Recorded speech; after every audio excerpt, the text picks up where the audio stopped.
What's up, superhumans? BT here.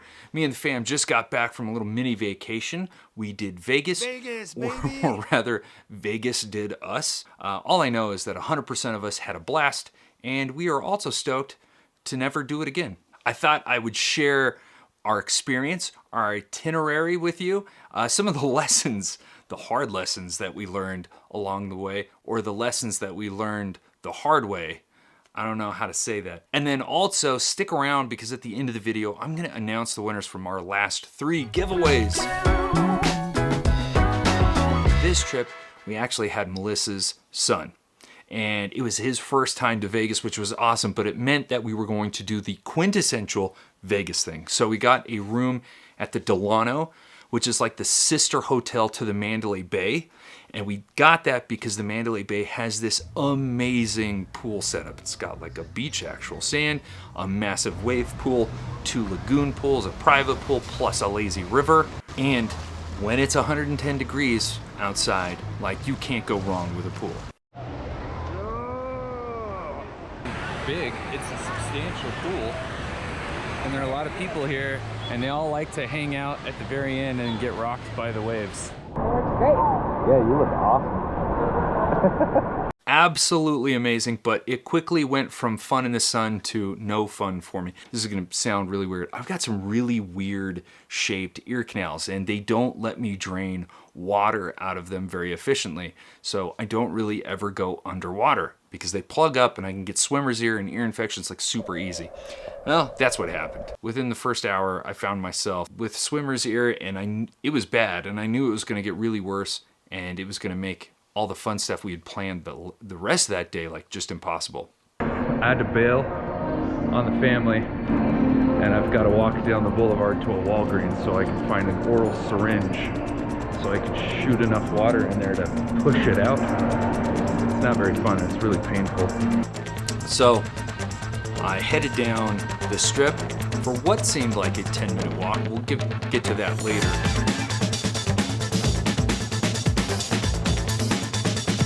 Hey, it's Batman.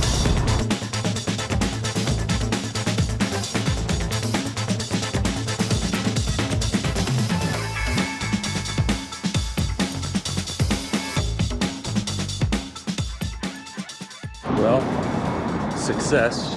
We've got the oral syringe, some earplugs, and even a watermelon monster.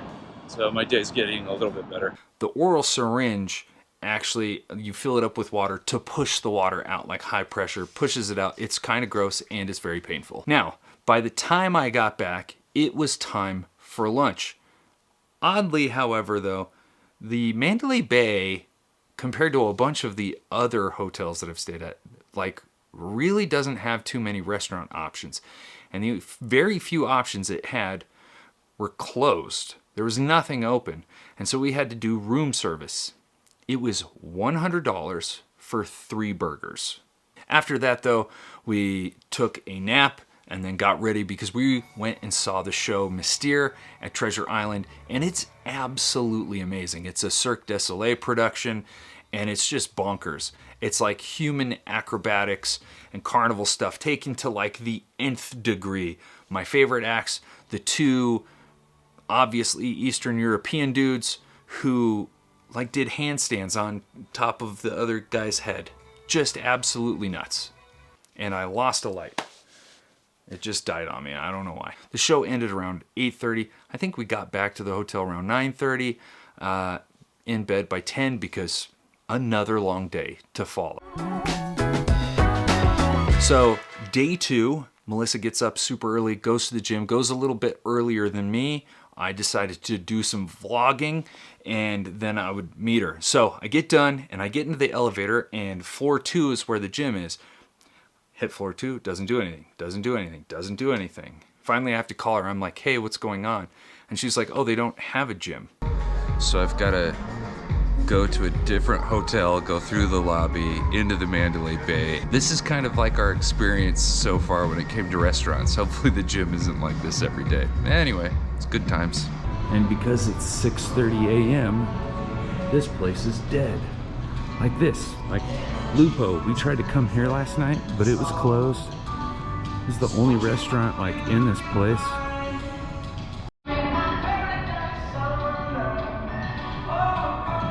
We end up at the gym, which is through the spa, and it was all dark. See, nobody's here. It's very dark.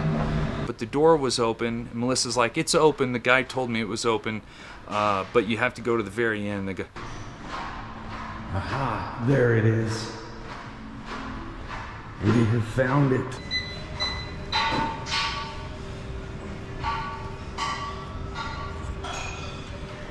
and away we go. And within 30 minutes, somebody else comes in and yells at us for being in there because it was closed. Okay. Well, I guess it was closed. This is how the some of the stuff is going for us. Things at this point were just getting comical, how many things kept like falling apart and not working for us. But it's okay, because soon after we hit up Shark Reef, which is this awesome little mini aquarium inside of the Mandalay Bay. Now they mostly have fish, but they do have some reptiles. 3 to be exact. A crocodile, a Komodo dragon, and a snake. Sure is big. That's what she said. Now, I have loved exotic animals as long as I can remember, so I love doing these things. We've made our way to Shark Reef, and it's pretty awesome already. I've already seen a crocodile.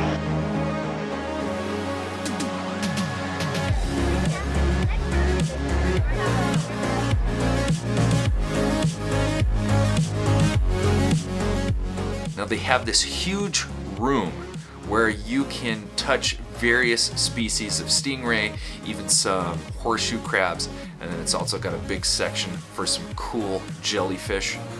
The bonus kid seriously spent like 45 minutes in that room, and he would only touch one very specific stingray. It was the one he liked. Now, the main attraction, of course, are the sharks, and they have one of those sections that you can walk through and you're surrounded by water, so all the sharks kind of swim over you. And they have 2 of those. The first one is for like the smaller sharks, and then they have this massive room where they keep all the big sharks.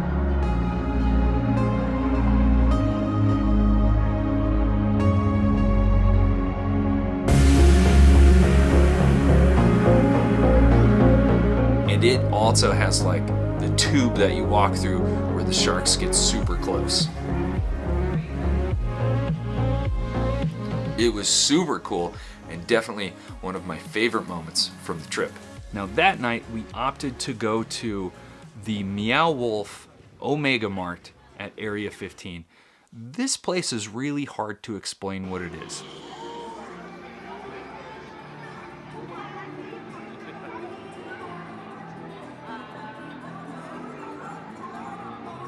So we're here at the Meow Wolf Omega Mart, and it's like a giant, crazy art installation, and I think it's gonna be a lot of fun because it looks amazing.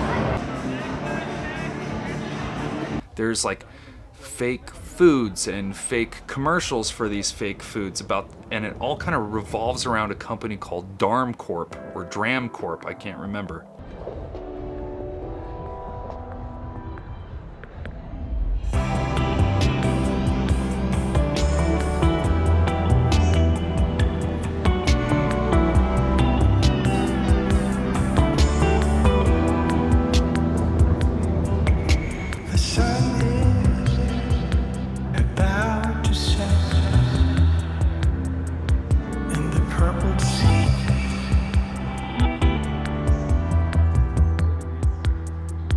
There's a fire dancing in my flesh, tranquility.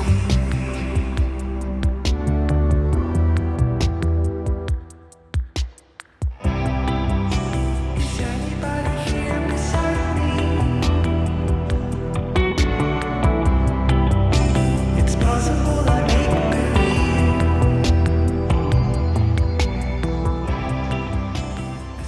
But the complexity of this place, there's secret rooms and secret passages and everything is fake.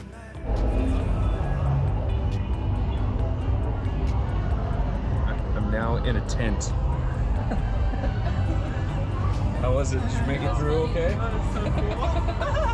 But the attention to detail and how much they produced is absolutely mind-boggling. I can't imagine the sheer amount of man-hours that went into creating this place. Now, I had a favorite part of the Omega Mart, and that was absolutely the fake cereals that they created.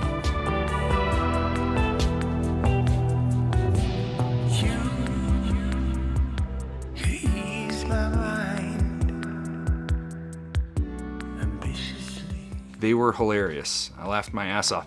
And they actually sold real stuff. You could buy stuff, and some stuff you couldn't buy, but it was really hard to tell what was the stuff you could purchase and the other stuff that was just a joke other than the price tag. Like I remember like a thing of unused fruit or something like that was like $9,999. Pretty sure that one was fake. Anyway, it was an absolute blast, and we were absolutely dead afterward. I think during the weekend we averaged 18,000 steps. And when you're in the sun and it's 110 degrees, that shit is draining. So the next day we actually had to fly home. So we did like a half pool session, just like an hour or so, went and got breakfast at Citizens, and then we flew home. Again, absolutely amazing. We had a blast and so glad it's over. But here's some lessons that I learned that I would love to share with you so that if you go to Vegas, you don't have to make these same mistakes, especially if you've got a kid with you. Number one is you're gonna bleed money. Vegas is designed with the sole purpose of taking every cent you own. This rock star just cost me, just guess, $7.89. So avoid the strip, DoorDash when you can, bring your own tubes. That pool at Mandalay Bay, to get one tube, it was $28. However, you could bring your own and just fill it up there. Also, you need to figure out what's cheaper at what times, taxis or Ubers, because at sometimes Ubers are absolutely outrageously expensive. Number two is don't do it in the middle of the summer. I grew up in southern Utah. 110, 115 was normal, but I still had a hard time with the heat, especially with the amount of walking we did. We packed Element, which is like an electrolyte. Even then, I still got dehydrated, still got cranky, and still felt like poo on some of the days. Number three is you've got to be able to adapt. Shit goes sideways sometimes, and you got to make sure you have a backup or contingency plan. Make sure you understand the rules of where you're going. For instance, at Mystere, I could have taken my camera and taken photos and video as long as there was no flash, because that was allowed, but I didn't take the camera. I missed out on a great opportunity. However, at the Meow Wolf Omega Mart, I thought for sure that would be a place I could take my camera. Well, security grabbed my camera and my bag, but thankfully I got my GoPro out of this, so we're gonna see if this passes or if somebody steals this from me. Nope, it got confiscated, and I ended up having to spend money to get my camera back. Thankfully, I was able to sneak in my GoPro though. Had I just read the rules, I could have avoided all of this and actually had better footage. Vegas is amazing, but at the same time, it's like the fiery gates of hell. But hopefully these tips help you plan your next Vegas trip, help you have a better time. Now, let's announce those winners.